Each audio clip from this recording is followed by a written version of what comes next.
এর ভাই প্রচুর পিচ্ছিল রাস্তা, তাও কষ্ট করে যাচ্ছি। একবার ভাবেন এই ধানটা কীভাবে কাটবে, পানি জমছে 1 গিরা পরিমাণে।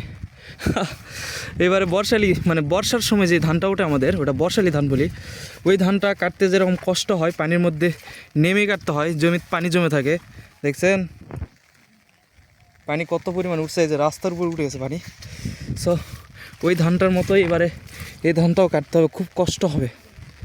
দেখেন সমুদ্র হয়ে গেছে ধানের জমি, আর ধান সব পেকে গেছে, দেখছেন কালার চলে আসছে।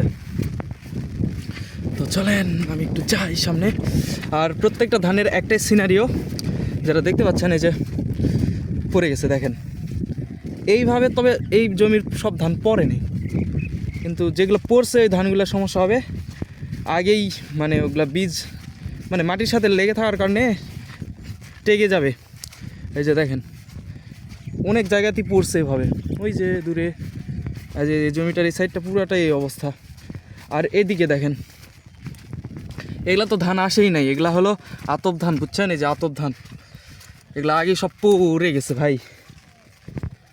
এই ধানটা জীবনেও আর ভালো হবে না, মানে এই ধানটার চিন্তাই করা যাবে না আর, কারণ দেখেন যত দূর চোখ যায় সব ধান পড়ে গেছে এগুলা। খুবই খারাপ অবস্থা। এখন মানুষের জমিতে এই অবস্থা, আমাদের জমির কি অবস্থা দেখতে যাচ্ছি।